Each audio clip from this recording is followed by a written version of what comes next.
ఒక 5-6 సంవత్సరాల తర్వాత అవి మళ్ళీ తిరిగి చాలా ఇబ్బంది పెట్టినప్పుడు మళ్ళీ ఆ అమ్మాయిని తీసుకొని మేము మహారాష్ట్ర తీసుకొని పోయి మహారాష్ట్రలో చూపించినప్పుడు అక్కడ అది క్యాన్సర్ అనేది గొంతుక నుంచి గుండెకి వెళ్ళిపోతే దాని విషయంలో ఆ డాక్టరు తీసిండు చాలా వరకు 100కి ఆయన కూడా 99% తీసిన తర్వాత కూడా మళ్ళీ తిరిగి దాన్ని టాటా హాస్పిటల్కి పంపించాడు. ఎక్కడికి? టాటా హాస్పిటల్ బొంబాయి పోతే బొంబాయిలో కూడా దాన్ని చూస్తే కనీసం 5-6 బాటిల్ రక్తం కావాలంట. నేను కూడా ఒక నెల సెలవు తీసుకొని బొంబాయి పోయినా. టాటా హాస్పిటల్కి పోతే పెద్ద హాస్పిటల్, భూమిలో 2-3 అంతస్తులు ఉంటాయి, పైన ఒక 4-5 అంతస్తులు, మొత్తం 7-8 అంతస్తులు. అట్లాంటి పెద్ద హాస్పిటల్లో తీసుకొని పోతే వాళ్ళు చాలా వరకు చూసిరు, కానీ రక్తం దగ్గరకు వచ్చినప్పుడు దెబ్బతీసింది ఎవరు. అప్పుడు రక్తం కాటికి వాళ్ళకి రక్తం ఎవరు ఇవ్వటంలా. అప్పుడు మేము ఒక నెల పాటు ఆనే ఉన్న బొంబాయిలో మన వాళ్ళు ఉండు ఎస్ఆర్పిలో వాళ్ళ దగ్గరే ఉంటూ వస్తే హాస్పిటల్కి వస్తూ ఉంటున్నప్పుడు చూస్తే చాలా వరకు వాళ్ళు చూసిరు, కానీ అంటే చాలా వరకు అంటే 100కి 99% ఇక్కడ ఉన్న మహారాష్ట్రలో ఉన్న ఢిల్లీలో ఉన్న డాక్టర్ పూర్తిగా తీసేసిండు, బాగా చేసిండు. కుతకాయ మొత్తం కోసి తీసేసి కుట్లేసిండు, కానీ గుండెకు కొద్దిగా ఉన్నదంట. మళ్ళీ ఒక ఆవగింజ అంతా ఎంత మన ఏమంటారు మన గింజ అంతా దాన్ని మన భాష ఆవగింజ కాదు, గురిగింజ గురిగింజ లేకుంటే ఇంకో జొన్న గింజ అంత, జొన్న గింజ తెల్లగా ఆ జొన్న గింజ అంత ఉంటే ఆ జొన్న గింజ అంతది మళ్ళీ అమ్మాయి మీద దాడి చేసింది. అప్పుడు చాలా రోజులు తీసేసిండ్రు. ఆ ఆపరేషన్ చేయాలంటే దానికి కనీసం 1 లక్ష రూపాయలు అవుతుందంట. ఆ రోజులలో 25 సంవత్సరాల కిందట. ఈ రోజు 1 లక్ష రూపాయలు అవుతుంది. ఆ మిషన్ పెడితే ఆ మిషన్ కూడా తీసేసి దానికి వేరే వాళ్ళకి పెట్టడానికి లేదంట. అప్పట్లోనే 30,000-35,000 అంట చిన్న మిషన్. అలాంటి మిషన్ పెట్టి మేము తీసేస్తాం, ఇబ్బంది లేదంటే రక్తం దగ్గరకు వచ్చేటప్పుడు రక్తం ఎవరి లేకపోయారు, నేను మళ్ళీ తిరిగి వాపసు ఇంటికి తీసుకొచ్చాను, అంటే మహారాష్ట్ర తీసుకొచ్చాను, ఢిల్లీకి తీసుకొచ్చాను. అప్పుడు నేను చూసిన అక్కడ ఎవరు రక్తం ఇవ్వటం లేదు. ఒక బాత్రూంలోకి పెద్దగా ఏడ్చిన, ఇంకా రక్తం ఎవరు వేయటంలే, రక్తం ఇవ్వలేదు కాబట్టి ఇంకా చూసి పెద్దగా ఏడ్చి, స్వరభాగం నువ్వే ఉన్నావు, మాకు ఆధారం ఏమీ లేదని చెప్పి ఇంటికి తీసుకొచ్చిన తర్వాత పిల్లరా ఆ డాక్టరు ఆపరేషన్ చేసిన తర్వాత 21 సంవత్సరాలు బతికింది ఆ అమ్మాయి. స్తోత్రం హల్లెలూయా. 3 ఏళ్ళు 21 ఇచ్చిండు. ఎన్ని సంవత్సరాలు ఇచ్చిండు? క్యాన్సర్ ఉన్న మనిషి 21 సంవత్సరాలు బతికేది. 21 సంవత్సరం బ్రతికిన తర్వాత మళ్ళీ ఒకసారి దైవజనులు ఒక వాగ్దానం ఇచ్చిండు దేవుడు. ప్రార్థనలు పెడితే నీవు ఆయన ఇద్దరు కలిసి సత్యనపల్లి పోయి ఒకరోజు ప్రార్థన చేసుకొస్తే ఆ అమ్మాయికి ఇంకా నేను మళ్ళీ ఆవిష్టిస్తాను.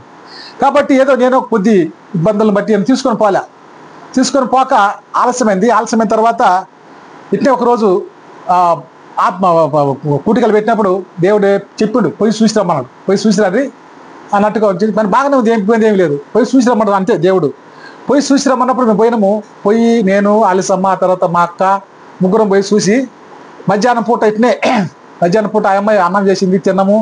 ఆ తర్వాత అమ్మాయిని ఎక్కడికి తీసుకోవాలా? గుంటూరు తీసుకోవాలా. కాబట్టి గుంటూరు తీసుకోవాలంటే గుంటూరులో తీసుకొని పోయే సమయంలో మధ్యాహ్నం పూట ఏదో ఒక రకమైనది వచ్చి చెంపకబట్టి చెల్లిని కొట్టిందంట. కొట్టింది, వెళ్ళిపోయింది. నేను కూడా అన్నం తిని మామూలుగా చెట్టు కింద పడుకున్నాం. కాబట్టి చెల్లిని కొట్టింది, వెళ్ళిపోయింది. నా తర్వాత మేము సాయంత్రము హాస్పిటల్కి పోయినాం, గుంటూరు హాస్పిటల్ పోతే గాడ వాళ్ళు చూసింది, కానీ ఆవిష అంటే బుస ఏమంటారు దాన్ని ఊపిరి ఆడక చనిపోయింది. చూడండి, అదే దైవజనం తీసుకొని పోయి అక్కడికి మళ్ళీ ఒకసారి ప్రార్థన చేస్తుంటే కనీసం మళ్ళీ 10 సంవత్సరాలు బతికేది ఆ అమ్మాయి. హల్లెలూయా, స్తోత్రం. చూడండి పిల్లారా, మనం చేసిన చిన్న తప్పును బట్టి దైవజనం ఆ రోజు తీసుకొని పోవాలి. నేను అంటే ఇబ్బందులను బట్టి పోలేకపోయారు. అది ఏదో మొత్తం మీద మధ్యాహ్నం వచ్చింది, చెంపకబట్టి చెల్లిని కొట్టింది. ఆ అమ్మాయి చెప్పింది, కుదురు చెప్పింది, జీవితంగా మీరు అన్నం తిని పడుకోరు, నేను ఏదన్నా మామూలు వంశ కూర్చున్నా, కానీ చెంపకబట్టి చెల్లిని కొట్టింది, వెళ్ళిపోయింది. ఇంకా ఆ రాత్రికే ఆ అమ్మాయి చనిపోయింది. చూడండి, మనం చేసి చిన్న పొరపాట్లు బట్టి అది నిజంగా ఈరోజు దైవజనుడు అంటే 6 నెలల ముందు చెప్పిండు. ఆయన ఏం చెప్పిండు? నువ్వు ఖచ్చితంగా పోవాలి, ఇక్కడ ఖచ్చితంగా విషయాలు అయితే మొత్తం మీద గందరగోళం ఉన్నాయని చెప్పినప్పుడు దేవుడు చెప్పినట్టే జరిగింది. అదే ఈ 6 నెలలకి ఆయన రాకపోతే ఏం జరుగుతుందో మనకు తెలియదు. కాబట్టి నిజంగా ప్రియులారా, అంతగా దేవుడు ఈరోజు అదే ఇప్పుడు నేను మనం చెప్పిన వాక్యం అనేది ఏది మేము కన్నులా చూసినాం, ఏది మేము చెవులారా విన్నామో అదే అంటే నిజంగా జరిగిన విషయాలు నేను ఇంత పంచుకుంటున్నా. నా విషయాలు కూడా చాలా బలహీనతలు ఉన్నాయి, అవి నేను ఎవరికి చెప్పను, దేవుడికే తెలుసు అది. కాబట్టి ప్రార్థన చేస్తున్నాము, వస్తుంటుంది పోతుంది. ఎక్కువ హాస్పిటల్ మందులు కూడా తిను. నేను మామూలుగా ఒక ఈ పైలస్ ఉంది, పైలస్ ఏమంటుంది దానికి ఒక మాత్ర తింటా. ఆ తర్వాత ఇంకోటి ఏమంటారు మామూలుగా షుగర్ అది ఇంకోటి ఏమంటారు షుగర్ కాదు, దాన్ని ఏమంటారు, బీపీ మాత్రం ఒకటి మా తింటా, ఆ పైల్స్ ఒక మాత్రం తింటాను, మిగతాలు ఇంకేం తిన్నాను. ఇదే మామూలుగా ఏదైనా పోతే వస్తుంటాయి పోతుంటాయి. అయినా నాలో ఉన్న బలహీనతలు ఎవరికి చెప్పుకోను. ఎన్నో బలహీనతలు వస్తుంటాయి, ప్రార్థన చేస్తాం. ఇదే ఈరోజు వధువు పలికితే జరగాలనేది నిజంగా నా జీవితంలో జరుగుతుంది. నేను నిజంగా వచ్చేబట్టి బలహీనతలు చెబితే వెళ్ళిపోతున్నాయి. కానీ ఇంకా కొన్ని మనం వాక్యం మీద ఖచ్చితంగా చక్కగా నిలబడకనే ఇంకా కొన్ని విషయాలలో తప్పిపోతున్నాం. కానీ వాక్యం మీద ఖచ్చితంగా నిలబడితే ఈరోజు భయపడాల్సిన పనే లేదు. కాబట్టి నిజంగా మన సహోదరుడి కూడా చెప్పేది ఏంటంటే, ఖచ్చితంగా వాక్యం మీద నిలబడు, ఆయన వాక్యాన్ని, ఆయన మాట నమ్ము, బాప్తిసం తీసుకో, ఖచ్చితంగా నిన్ను రాళ్లతో కొట్టుకుని నీకు సాగు ఉండదు. ఎందుకంటే ఆయన మాట అంటే మాటే. కాబట్టి నిజంగా ప్రియులారా, దైవజనుని 6 నెలలు పంపించినట్టే ఇందుకే అనిపించిందండి. ఇప్పుడు అర్థమైపోతుంది. కాబట్టి ఈ విధంగా మన జీవితాల్లో సాతాడు చేసే పనులు చాలా గందరగోళంగా ఉంటాయి.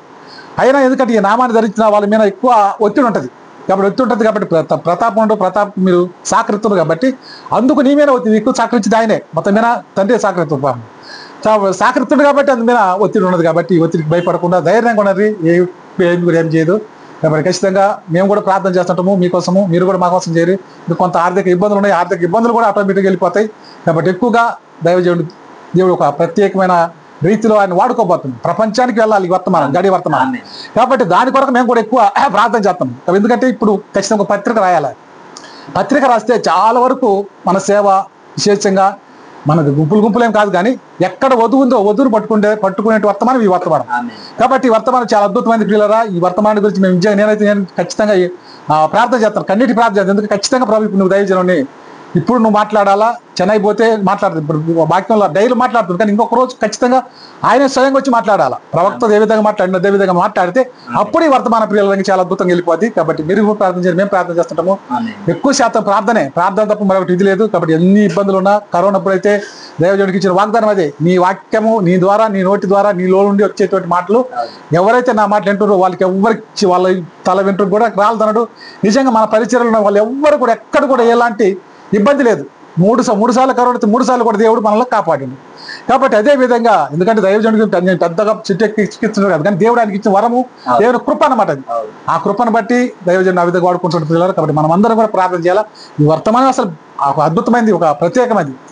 కాబట్టి ఈ వర్తమాన విషయంలో ఎక్కువ మనం ప్రార్థన చేసి దైవజనుడిని ఎక్కువగా చేస్తే నిజంగా మనము చనిపోకుండానే, ఇప్పుడు వచ్చి మనకు టార్గెట్ చనిపోకుండా మనం ఎత్తబడాలా. కాబట్టి ఎత్తబడాలనే ఉద్దేశంతోనే ఉంటాం. ఇంకా కొన్ని చిన్న బలహీనతలు మనలో ఉంటున్నాయి. కాబట్టి ఆ బలహీనతలు కూడా ఖచ్చితంగా నేను ప్రభు తీసేసి చనిపోకుండా ఎత్తబడాలనేటువంటి ఉద్దేశంతోనే ఈ పరిచయ కొరకు మనం చేస్తున్నప్పుడు ఆ విధంగా మీరు మా కోసం చేరి, సంఘం కోసం చేరి, దైవజనుడి కోసం కూడా మీరు ప్రార్థన చేయాలని, విశేషంగా సహోదరు విషయాలు కూడా భయపడాల్సిన పని లేదు. ఇప్పుడు దైవజనుడు చెప్పిండు ఏదంటే ఇంకా 6 నెలల దాకా ఆయనకు బాప్తిసం ఇచ్చేదానికి లేదు. కాబట్టి 6 నెలలు ఖచ్చితంగా మనం ప్రార్థన చేద్దాము. బాప్తిసం తీసుకున్న తర్వాత ఇంకా ఎక్కువ ఇక్కడ ఎవరైతే వధువు ఉన్నదో ఇక్కడ ఈ ప్రాంతంలో ఉన్న వధువుని కూడా మనం కనుగొంటాము. ఆ విధమైన కృప ప్రభు కుటుంబానికి, సంఘానికి దయచేయను గాక. సమయం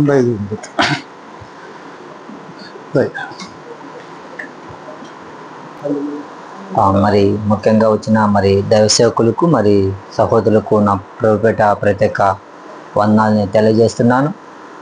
మరి ఈ పరిచర్య గురించి మరి కొద్ది సాక్ష్యం నేను పంచుకోవాలని ఎన్నోసార్లు నేను పంచుకున్నాను. అయినప్పటికీ మళ్ళీ నేనున్న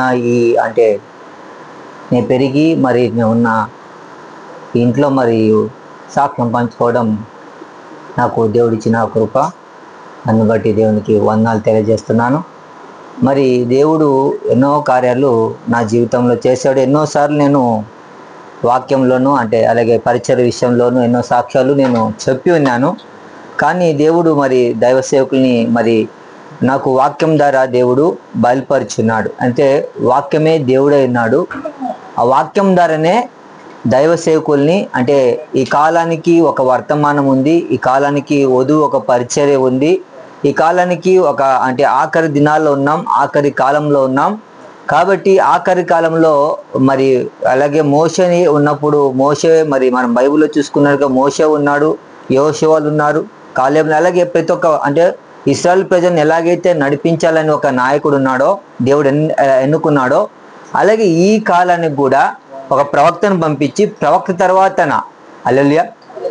తర్వాత మరి వధువుకు ఒక పరిచర్య ఉంది. కాబట్టి వధువుని నడిపించే ఒక నాయకుడు కావాలి. కాబట్టి హల్లెలూయా, వధువు నడిపించే కూడా ఒక నాయకుడు కావాలి. అదే యెహోషువ. హల్లెలూయా, అదినే పరిశుద్ధాత్మ అంటాడు. హల్లెలూయా, పరిశుద్ధాత్మకు సాదృశ్యంగా ఉంది యెహోషువ. అలాగే ఆ కానాను దేశానికి నడిపించే మోషే నడిపించలేదు, కానీ అంటే ఎత్తబాటుకు నడిపించాలంటే యెహోషువనే నడిపించాలి. హల్లెలూయా. అది నడిపించేది కూడా దేవుని ద్వారానే, దేవుని ఆత్మ ద్వారానే. దేవుడు తప్ప ఎవరు కూడా మనం నడిపించలేరు. ఈ మోషేలు ఉన్న దేవుడు యెహోషువకులోకి వెళ్ళాడు. అదే దేవుడు అంటే ఏలియా మీద ఉన్న ఆత్మ ఎలీషా మీదకి ఎలాగైతే వెళ్ళిందో అలాగే ఈ రోజు కూడా ప్రవక్తకి ఏదైతే ఆత్మనిచ్చాడో, ఈరోజు నేను యథార్థంగా చెప్తున్నాను, ఈరోజు అదే ఆత్మ మన పరిచర్లు ఇక్కడ నడుస్తూ ఉంది. హల్లెలూయా. Praise Lord. ఎందుకంటే నేను ఎక్కువగా బలంగా లేకపోవడానికి కారణం ఏమంటే నేను ఎక్కువ వాక్యాలు అంటున్నాను కానీ నాలో ఉన్న చిన్న చిన్న అవిశ్వాసము, అంటే నేను ఉండేది మీకు తెలుసు,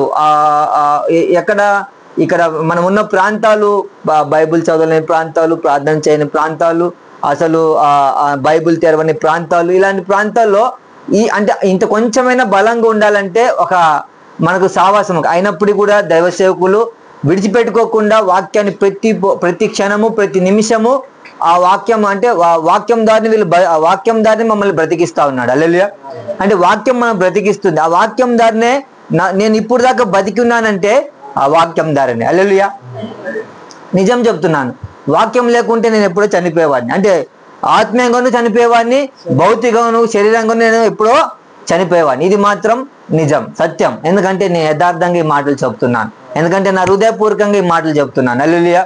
ప్రైజ్ లార్డ్. ఎందుకంటే ఇక్కడున్న ప్రతి ఒక్కరికి తెలుసు, అంటే నాకు శరీరపరంగా ఉన్న తల్లిదండ్రులు ఉన్నారు, అక్క చెల్లెలు ఉన్నారు, అలాగే ఆత్మీయంగా సహోదరులు కూడా వచ్చి ఉన్నారు. వాళ్ళందరికీ నేను తెలుసు. కానీ అంతకన్నా ఒక్కటంటే నా దేవుని తెలుసుకోవాలని నా ఆశ, కానీ నేను ప్రకటించలేను, నేను తెలియజేయలేను. అందుకే ఏవి చూస్తేమో, ఏవి ఇంటిమో, ఏవి కనుగొంటూ మా చేతులారా మా చెవుల అంటే అవన్నీ నేను చూశాను కాబట్టి, అంటే ఈ పరిచర్లు అవన్నీ కూడా జరుగుతున్నాయి కాబట్టి, అవి నా కంటికి కనపడుతున్నాయి కాబట్టి అవి ప్రకటించాలనే ఆశ. కానీ దేవుడు అవన్నీ కూడా ఇంకా మీ మధ్యలో అవంటి కార్యాలు చేస్తా ఉన్నాడు. అవి ఎలాంటి శరీరులకి కనపడటం లేదు.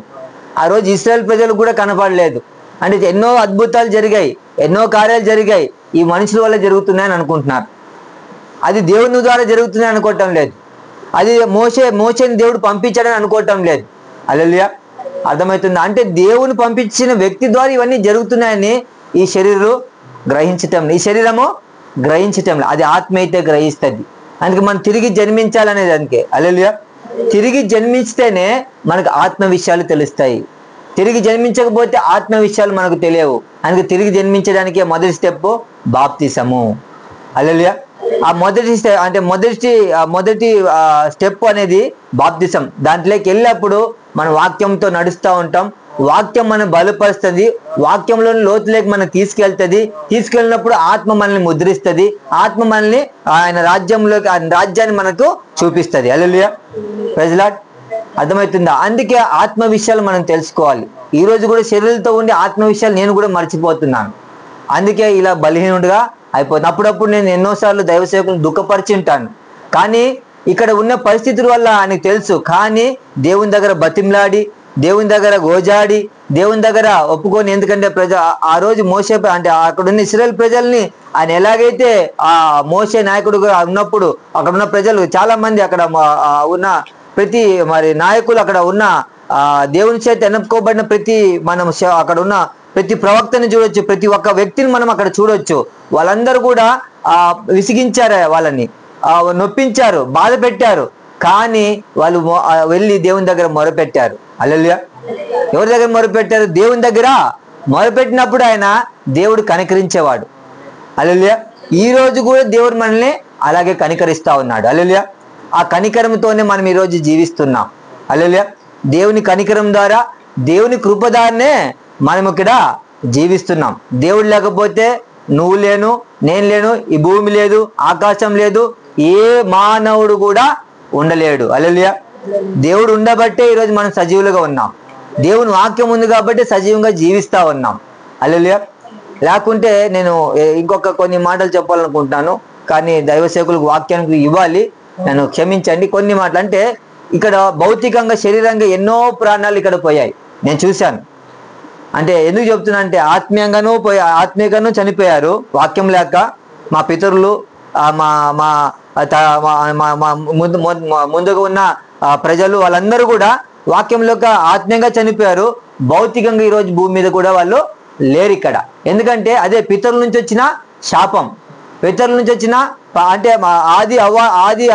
ఆది ఆదాము అవ్వల నుంచి ఏదైతే వచ్చిందో అర్థమవుతుందా, అలాంటిది ఈరోజు కూడా అంటే ఆ పాపం నుంచి విడిపించాలంటే మనకి ఎవరు కావాలి?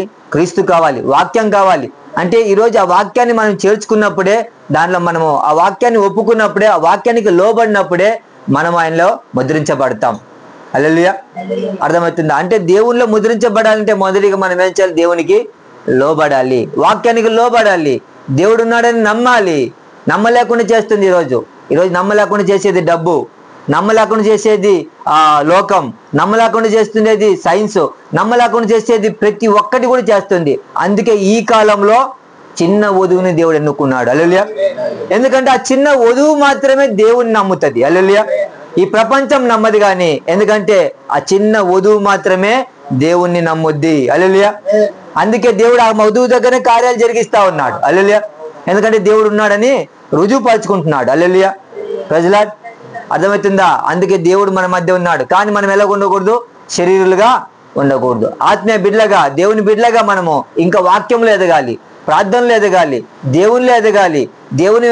దేవుని సన్నిధిలో మరెక్కువగా బలం పొందుకొని దేవుడు కార్యాలను మనము చూడాలి. అలాగే చెప్పినట్టుగా దైవ సేవకులు దానం గారు కూడా చెప్పినట్టుగా మనము సజీవులుగా ఎత్తబడేదానికే మనము ఇక్కడ నిలిచి ఉన్నాం. హల్లెలూయా. అలాంటి దానికోసం మనం ఎదురు చూడాలి, చావు కోసం మనం ఎదురు చూడకూడదు. హల్లెలూయా.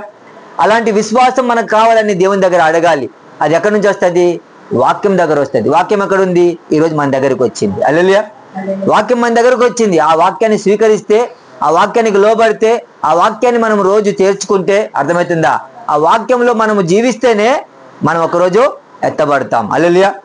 ప్రజలాట్ అందుకే ఆ రోజు కోసం ఎదురు చూడాలి. అందుకే బైబిల్లో కూడా చెప్తుంది, అంటే ఆయన వచ్చే రోజుకి మీరు తలలు పైకి ఎత్తుకొన్నాడు అన్నాడు ఆయన. హల్లెలూయా. కళలు దించుకోకూడదు అన్నాడు, పైకి ఎత్తుకోమన్నాడు. ఆయన వస్తున్నాడు కాబట్టి మన తలలు పైకి ఎత్తుకోవాలి, ఆయన వైపు చూడాలి, ఆయన రాకడ వరకు ఎదురు చూడాలి. అలాంటి రోజుల్లో మనం ఉన్నాం. హల్లెలూయా. ప్రజలాట్ ఈరోజు మనిషిని ఏది బతికేదు అంటే మన ఆత్మీయ జీవితము, శరీర జీవితము డబ్బు ద్వారా, ఆస్తి ద్వారా, అంతస్తు ద్వారా, బంగారు ద్వారా, ఇంట్లో ఉన్న వస్తువుల ద్వారా బతికిస్తుంది. కానీ ఆత్మ మాత్రం దేవుని వాక్యం ద్వారా బతికిస్తుంది. హల్లెలూయా. ప్రజలాట్ అర్థమవుతుందా?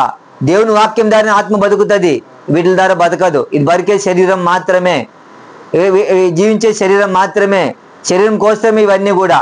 కానీ దేవుని వాక్యం మాత్రము ఆత్మ కోసం. హల్లెలూయా. ప్రజలాట్ అర్థమవుతుందా? దేవుని వాక్యాన్ని మీరు నమ్మండి, దేవుని వాక్యాన్ని చేర్చుకోండి. నేను ఎన్నో పొరపాట్లు చేశాను, కానీ దేవుని సన్నిధిలో ఇక్కడ కూడా ఒప్పుకుంటున్నాను. అలాంటి పొరపాట్లు నాలో ఉంటే సరి చేసుకునేదానికి దేవుడు మరొక అవకాశం ఇవ్వాలని ప్రార్థిస్తున్నాను. దేవుని అడుగుతున్నాను, కానీ నేను చేయలేను, చేసేంత శక్తి నాలో లేదు. కానీ ఇచ్చేవాడు దేవుడు. హల్లెలూయా. ఇచ్చేవాడే దేవుడు. అంటే ఈ దేవుడు ఏంది మనం ఏది కూడా పొందుకోలేం, దేవుడు ఏంది మనం ఏది కూడా చేయలేం. అందుకే దేవుడు మనకు సహకారంగా ఉండాలి. అది వాక్యం ద్వారానే దేవుడు ఇస్తాడు. హల్లెలూయా. వాక్యంతోనే దేవుడు నడిపిస్తాడు. అందుకే వాక్యములు ఎక్కువగా ఎదగాలి, వాక్యాన్ని మనం తెలుసుకోవాలి, వాక్యానికి సమయం ఇవ్వాలి, ప్రార్థనకు సమయం ఇవ్వాలి. హల్లెలూయా. ప్రజలాట్ అందుకే ఈరోజు దేవ సేవకులు మనకు ఎంతో ఆయన మరి బెల్గాం వెళ్ళి కూడా ఒక చిన్న రిక్వెస్ట్, మరి ఒక చిన్న కూడిక పెట్టాలో పెట్టకూడదు మళ్ళీ అడిగా, మరి సమయం ఉందో లేదో కూడా తెలియక నేను అడిగాను. మరి అక్కడ మరి రూమ్ దగ్గర పెట్టాలో ఇక్కడ ఎలా పెట్టాలో మరి అర్థం కాక సమయం చాలా అయ్యింది. కానీ మరి ఒక సమయం తీసుకుని మరి కూడిక పెట్టుకోమని చెప్పారు. మమ్మల్ని ప్రేమించి ప్రార్థన పెట్టుకునే దానికి అవకాశం ఇచ్చి ఈ రోజుల్లో ఎవరు ఇస్తారండి? ఎంతమంది ఉన్నారండి? అంటే ఆయన గొప్ప జనం కాదు. ఒక దైవ సేవకుడు ఇంటికి రావాలంటే ఏమి ఇవ్వాలి? డబ్బులు ఇవ్వాలి, కార్లు ఇవ్వాలి, బండి, అన్ని ఫెసిలిటీలు ఇవ్వాలి, అయితే కానీ రారు. అర్థమవుతుందా? ఆయనకి ఏ ఫెసిలిటీ, నేను నిజంగా ఇక్కడ నేను చెప్తున్నాను, ఆయనకి నేను ఒక్క ఫెసిలిటీ కూడా ఇవ్వలేని స్థితి నాది. హల్లెలూయా.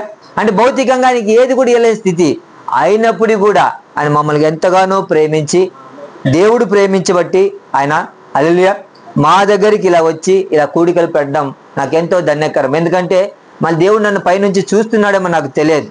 హల్లెలూయా. మిమ్మల్ని అందరినీ చూస్తున్నాడేమో నాకు తెలియదు. హల్లెలూయా. మిమ్మల్ని అందరినీ దేవుడు ప్రేమిస్తున్నాడేమో, అందుకోసమే దేవుడు దైవ సేవకులు మన మధ్యకు నడిపిస్తున్నాడు. అందుకే దానమ్మ గారు కూడా ఒక సాక్ష్యం చెప్పారు. ఏమని చెప్పారంటే, మరి 5 నెలలు దేవుడు ఇక్కడ నడిపించమని, మరి నేను కూడా చెన్నై వెళ్ళినప్పుడు ఒక రోజు దైవ సేవకుల దగ్గర ప్రార్థనలో సన్నిధిలో గడిపినప్పుడు అప్పుడు దేవుడు ఆ మాట చెప్పాడు, నీ ఇంటికి నీ కుటుంబానికి ఏమి కాదు, నువ్వు ధైర్యంగా ఉండు అన్నాడు. అంటే నీ వాక్యంతో, అంటే ఇప్పుడు వచ్చి ఈ వాక్యానికి ఎవరైతే లోబడతారో, వాక్యంలో ఎవరైతే ఉంటారో వాళ్ళకి ఏది కాదని కూడా దేవుడు సాక్ష్యం ఇచ్చాడు. హల్లెలూయా. వాగ్దానం ఇచ్చాడు దేవుడు. హల్లెలూయా. అందుకే యోషువ ఒక మాట అన్నాడు, మీరు ఎవరైనా సేవించండి, నేను నా ఇంటి వారు యెహోవాని. అంటే ఆ దేవుణ్ణి, ఆ వాక్యాన్ని మేము సేవిస్తామని చెప్పారు. హల్లెలూయా. ఈరోజు ఆ వాక్యాన్ని మనం సేవించాలి. హల్లెలూయా. అప్పుడే ఏమవుతుంది, మనలో ఒక తలంటి కూడా రాలి పడదు. హల్లెలూయా. Praise the Lord. అర్థమవుతుందా? అందుకే ఈరోజు వచ్చిన ఈ వాక్యాన్ని దేవుడు మన దగ్గరకు వచ్చిన వాక్యాన్ని తోసివేసుకోవద్దండి. మనకు వాక్యం వచ్చిన సమయానికి మరి సమయం ఇవ్వండి. అది మీరు వేరే ఎంతకన్నా సమయం ఇస్తారేమో, దేవుని వాక్యానికి సమయం ఇవ్వలేకపోతున్నారు. ఖచ్చితంగా దేవుని వాక్యానికి సమయం ఇవ్వండి, దేవునికి సమయం ఇవ్వండి. అదే దేవుడు వచ్చిన రోజుల్లోనే, ఆయన ఉన్న రోజుల్లోనే వాక్యంతోనూ ఆత్మతోనూ బలం పొందుకొని దేవుని కొరకు ఎదురు చూసేవారిగా ఇక్కడ నడవాలని నేను కోరుకుంటున్నాను. హల్లెలూయా. ఎందుకంటే మరి సమయం లేదు, అందుకే చెప్తున్నారు కదా. మరి మీరు దేవుని వాగ్దానాలు ఎన్నో ఉన్నాయి. ఈ పరిచర్లో ఎన్నో దేవుడు చేయబోతున్నాడు. అవన్నీ జరిగించే దేవుడు ఉన్నాడు. కానీ దేవుడే చూస్తాడు, అవన్నీ కూడా చేసేది దేవుడే, మనం కాదు. దేవుడు చేస్తాడు. అది ఏ సమయంలో ఏది ఎలా చేయించాలో దేవుని తెలుసు. అలాగే కేజీ అన్నది ఈ ఇంట్లో ప్రార్థన పెడతానని మాకు తెలియదని, అది దేవునికి తెలుసు. మాకు తెలుసా? ఎవరికి తెలుసు? దేవుడి నిర్ణయం. ఇక్కడ ఉన్న అందరికి తెలుసా? తెలియదు. దేవుడు ఏ ఇంట్లో ఎప్పుడు ఎక్కడ ప్రార్థన పెట్టాలో, ఎక్కడ ఆయన సమయం ఇవ్వాలో, ఎక్కడ ఆయన చోటు ఇవ్వాలో ఆయనకి తెలుసు. అంటే ఎక్కడ ఆయనకి చోటు ఇస్తారో అక్కడ ఆయనకి వచ్చేవాడు ఆయన. ఆ రోజు సమరయ స్త్రీ ఆయనకి చోటు ఇచ్చింది, అందుకే ఆయన ఈరోజు ఇక్కడికి వచ్చాడు. ఈరోజు అలాంటి సమరయ స్త్రీని, అంటే మనం అలాంటి వారం మనం ఒకప్పుడు, కానీ ఈరోజు ఆయన మనం చేర్చుకున్నాం, అందుకే దేవుడు మన దగ్గరికి వచ్చాడు. హల్లెలూయా. వాక్యం మన దగ్గరకు వచ్చింది. హల్లెలూయా. Praise the Lord. అందుకే వాక్యాన్ని మీరు చేర్చుకోండి, వాక్యాన్ని వినండి, ఇంకా ఎక్కువగా వాక్యంలో బలపడండి, వాక్యాన్ని తెలుసుకోండి. ఈరోజు ఏ కాలంలో ఉన్నామో, ఏ గడియలు ఉన్నామో అనేది మనం ఎరిగితే మనం ఇంకేం లేదు. దేని గురించి ఎదురు చూడం, మనం ఏది గురించి ఆలోచించాం, కానీ దేవుని గురించి ఎక్కువగా ఆలోచన కలిగి ఉంటాం. హల్లెలూయా. Praise the Lord. అర్థమవుతుందా? అందుకే మీరు దేవుని వాక్యాన్ని మీరు ఎక్కువగా ఆశించాలనే నా ఆశ. అంటే ఇక్కడ ఎంతో మంది ప్రజలు ఉన్నారు, బంధువులనే కాదు, కానీ ఇంకా తెలియని ప్రజలకు కూడా ఈ వాక్యాన్ని తెలుసుకోవాలని నా ఆశ. హల్లెలూయా. Praise the Lord. మరి ఈ చిన్న సాక్ష్యాన్ని దేవుడు దీవించిన గాక. సమయం మనం ఎక్కువ తీసుకుంటే నన్ను క్షమించండి. దేవుని సువార్తకు అవిధేయులైన వారి గతి ఏమవునో, మరియు నీతిమంతుడే రక్షింపబడుట దుర్లభమైతే భక్తిహీనుడు పాపియు ఎక్కడ నిలుతురు? ప్రార్థన చేద్దాం. ప్రేమగల మా తండ్రి, ఈ దినమున ఇక్కడ నిలిచి ఉండుట మేము అనుకోలేదు, కానీ ప్రభా నీ కుమారుని యొక్క కోరికను బట్టి రాత్రికి రాత్రే మరలా కర్ణాటక బెల్గాం నుండి 5-6 గంటలు ప్రయాణం చేసి నాయనా ఈ దినమున ఇక్కడికి మేము చేరి ఉన్నాం ప్రభా. మరలా ఇక్కడ 3:30కి ప్రయాణం చేసి నాయన మా ప్రాంతాలకి ఆదివారం కొరకు మేము వెళ్ళనై ఉన్నాం. కొంతమంది ప్రకాశం జిల్లా, అలాగే కృష్ణా జిల్లా, అలాగే నేను ఆకివీడు వెళ్ళి అక్కడి నుంచి చెన్నై.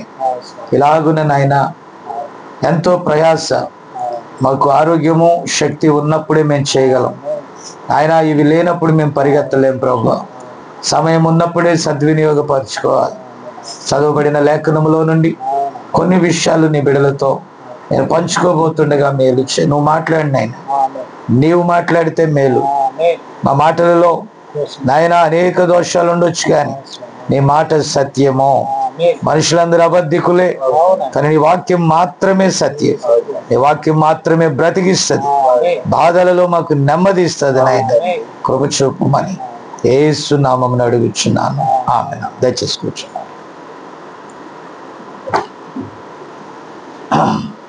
పిల్లరా, నేను ఎక్కువగా మాట్లాడాలని అనుకోలేదు, ఎందుకంటే రాత్రి అక్కడ మరి ఎక్కువగా మాట్లాడే.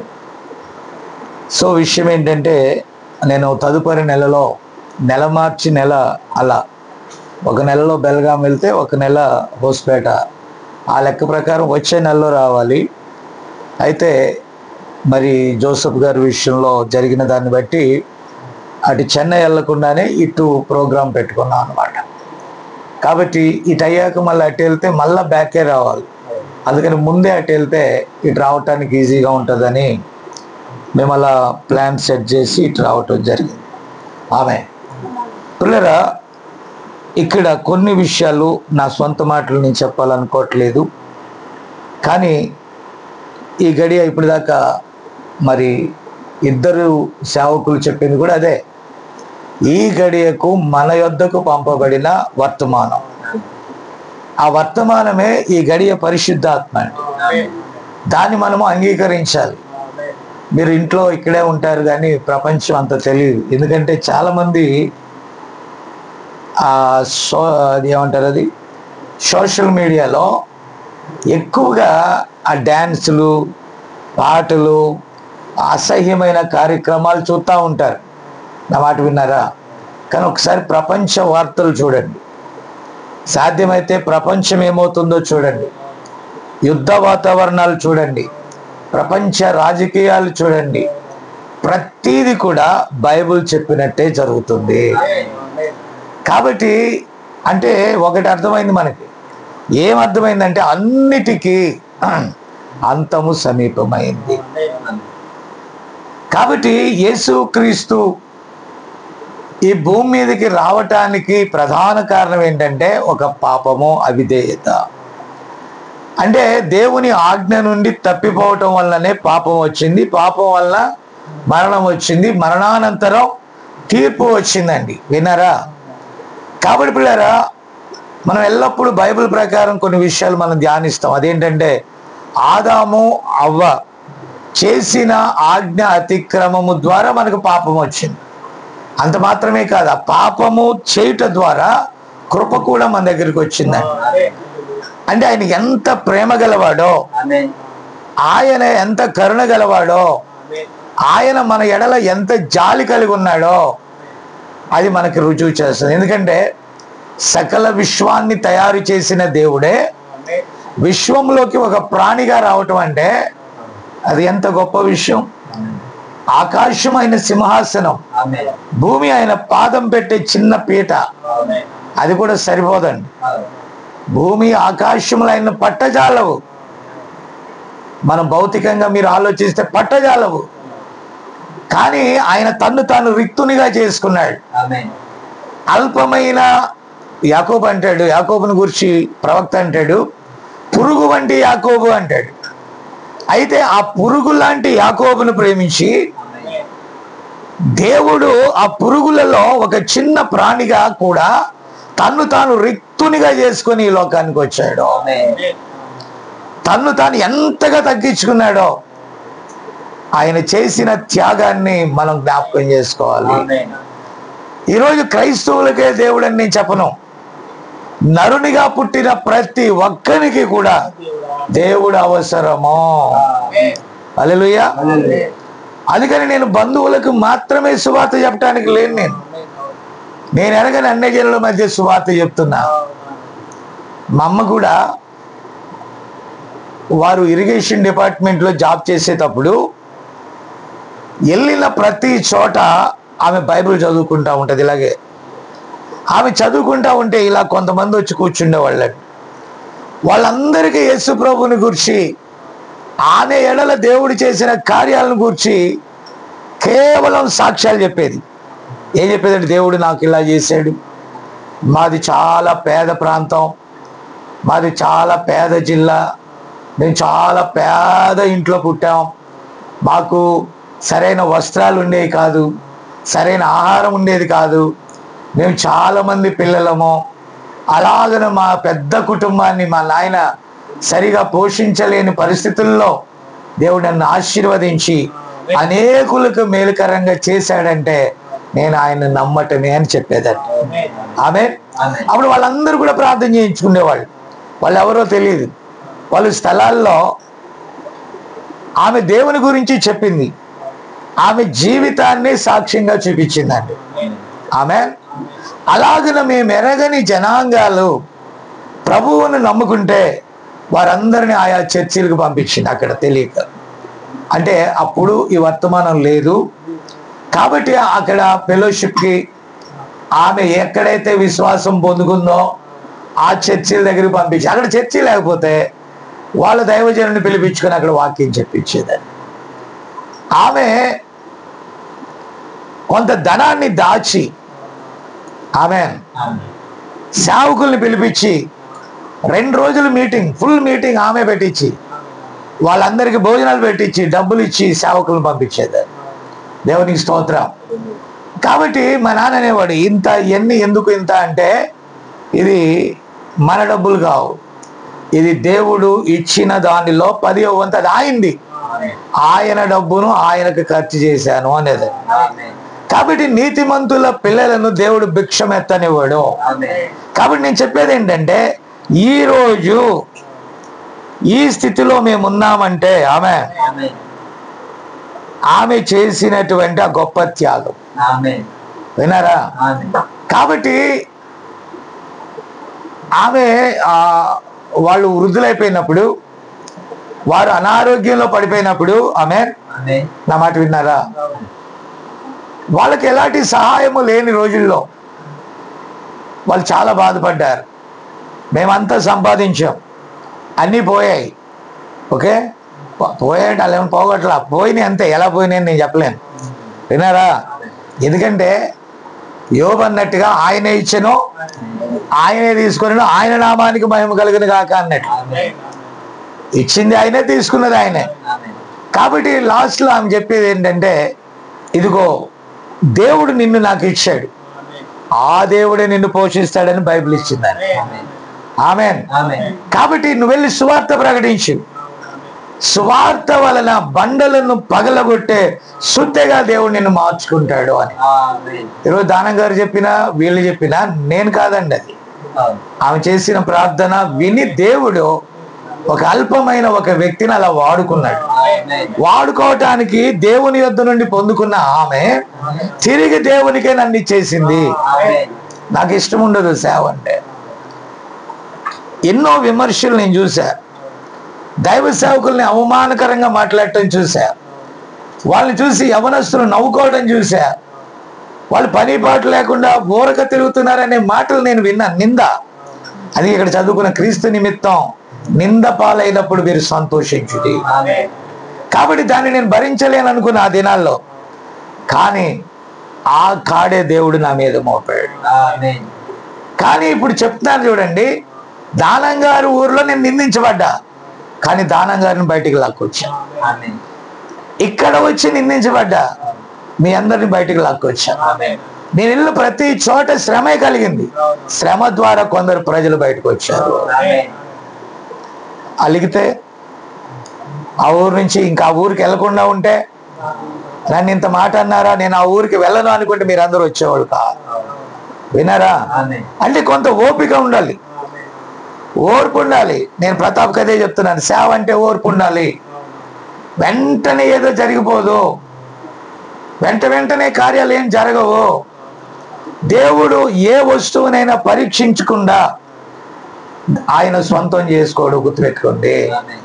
అందుకే బైబిల్ కూడా చెప్తుంది, శోధించబడిన మీదట మనం సువర్ణముగా మారుతాము.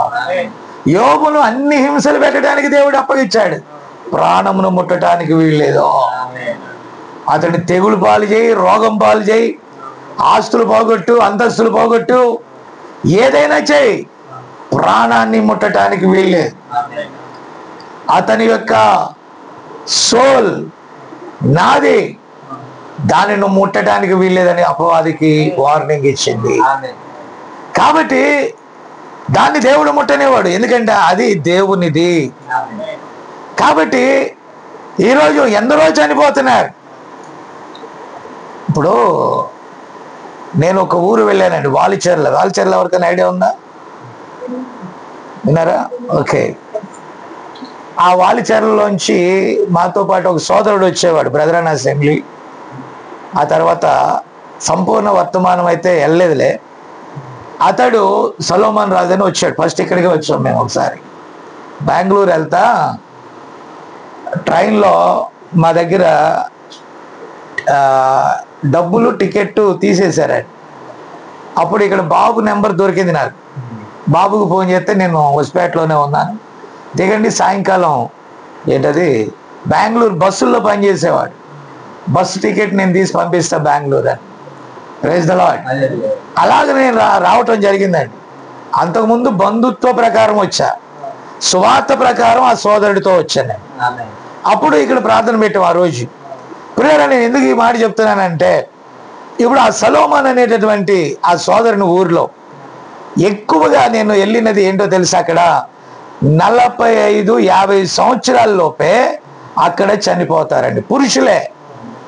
అక్కడ విధవరాళ్ళు ఎక్కువగా ఉన్నారు. నా మాట విన్నారా? 50 సంవత్సరాలు బతికిన వాళ్ళు దానం గారికి తెలుసు లేరండి, 45-50 లోపల చచ్చిపోయిన వాళ్ళే. అయితే అక్కడ రోజు పుట్టినరోజులు, రోజు పెళ్లి రోజులు అవి ఉండేవి కాదు. ఎప్పుడు జ్ఞాపకార్థ కూడికలో నెలంతా ఉండేయండి. నెలలో కనీసం 5-6 కూడికలు సంవత్సరం అంతా ఉంటానే ఉండేవి.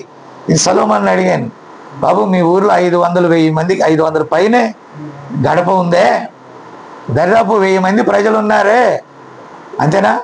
సంవత్సరం పొడిన జ్ఞాపకార్థ కూడికలే ఉన్నాయి. ఏంటంటే ఏమనన్నా మా గడ్డ శాపము, ఏంటది ఈ గడ్డకి శాపము, 50 ఏళ్ళు రాకముందే చచ్చిపోతున్నారు, ఎందుకో తెలియదు అని. వాళ్ళ బావ కూడా చనిపోయాడండి. పిల్లరా, అప్పుడు ఆ ఊరికి మేము సువార్తను మోసుకెళ్ళాం, వర్తమానాన్ని మోసుకెళ్ళాం, ప్రభువైన యేసుక్రీస్తు నామములో బాప్తిజాన్ని మోసుకెళ్ళాం. అక్కడ కిడ్నీ వ్యాధులతో, ఇతర వ్యాధులతో చచ్చిపోయేవాళ్ళు. ఏదైనా వ్యాధి కానీ, కుక్క కరిసి, ఇంకోటి అయ్యి, పాము కుట్టి, ఏదో ఒక ముళ్ళు గుచ్చుకొని సెప్టిక్ అయ్యి చావులే చావులండి అక్కడ. విన్నారా? ఆడికి వెళ్ళిన తర్వాత ఈ వర్తమానాన్ని తీసుకొని వెళ్ళాం.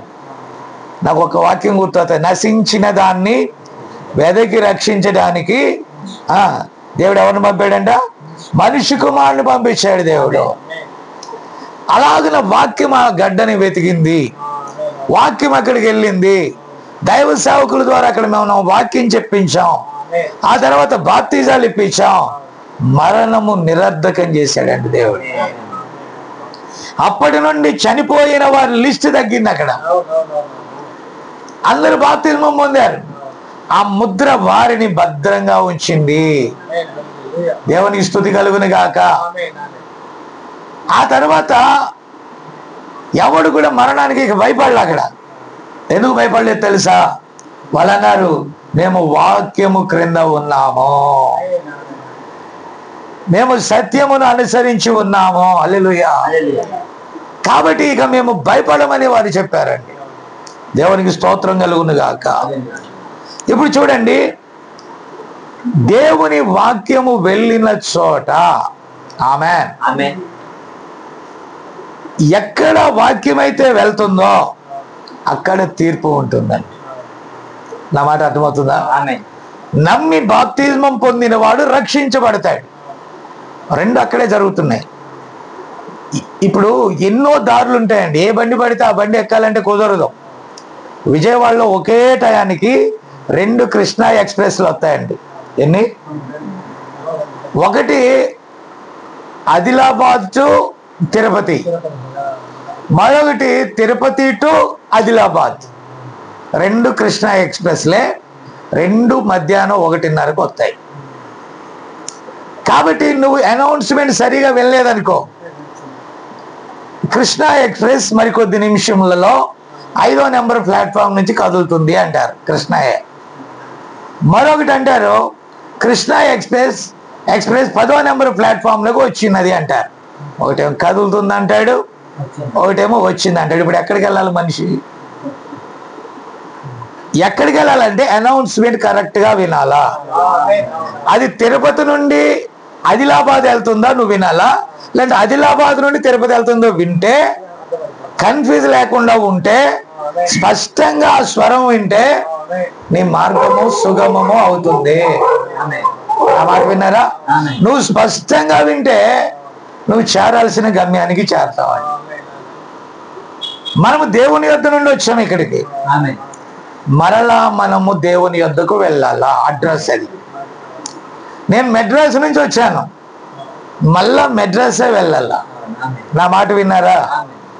అలాగే ఈ భూమి మీదకి మనము ఈ రక్త మాంసముల గల దేహములోనికి దేవుని యొద్ద నుండి పంపబడిన ఆ సోల్ మనలో ఉంది. మరి చెప్పుంటాడు అనుకుంటున్నాను ఎవరు? Pratap. Body, spirit and soul. కాబట్టి ఈ సోల్ ఎవరిది అని అంటే దేవుంది. జోయి ఆయన జీవంలోంచి వచ్చి ఈ ప్రాణము శరీరము అంటిపట్టుకొని ఈ దేహము నివాసం చేస్తుంది. ఆమేన్. కానీ ఈ దేహము ఎప్పుడైతే పాపము ఒక మానవుని ద్వారా వచ్చినది శపించబడింది. శపించబడ్డాక తీర్పు వెళ్తా ఉంది. అప్పుడు ఆ తీర్పుని ఎదుర్కోవటానికి యేసుక్రీస్తు ఈ లోకానికి పంపబడ్డాడు. ఆమేన్. అక్కడ తీర్పు ఏముందండి? రక్షణే కదా అని మీరు అనుకోవచ్చు. నీవు ఆయన వాక్యాన్ని అంగీకరించి వాక్యానుసారమైన క్రమంలో నువ్వు ఉన్నట్లయితే నువ్వు తీర్పు తప్పించుకుంటావు. నువ్వు వాక్యములో కన్ఫ్యూజ్ గా ఉండి, ఏంటి కన్ఫ్యూజ్? ఇప్పుడు ఎక్కడ అవ్వ తప్పిపోయిందండి నాకు తెలియక అడుగుతాను. సరాసరి దేవుని సహవాసంలో వారు ఉన్నారు. సరాసరి దేవుని కుమారుడైన ఆదాము యొక్క ఎముకలలో నుండి తీయబడింది. ఇప్పుడు దేవుని కుమారుడైన ఆదాము వారిద్దరి సహవాసంలో ఆమె ఉంది. అంత సులువుగా ఆమె ఎందుకు పడిపోయింది? ఎందుకంటే సులువుగా చిక్కులు పెట్టి పాపం ఇక్కడే ఉంది. ఈ దేహం ఎల్లప్పుడూ కూడా ఎప్పుడైతే శపించబడిందో దానిలో 5 ఇంద్రియాల ద్వారా అది చెలిస్తూ కొన్ని ఆకర్షణలకు అది పడిపోతుందండి. విన్నారా? సో ఈమె పాపం చేయలా, ఆదాం పాపం చేయలా, ఆజ్ఞాతిక్రమే పాపం. దేవుడు చెప్పాడు నిరభ్యంతరంగా నువ్వు ఇక్కడ ఉండండి, ఏదైనా ఉండండి, నేను తినవద్దు అన్నది తినవద్దు అన్నాడు. ఒకవేళ దాన్ని తింటే చచ్చిపోతావు. ఈరోజు ఆజ్ఞ అయిపోయిందా? ఉందా ఇంకా?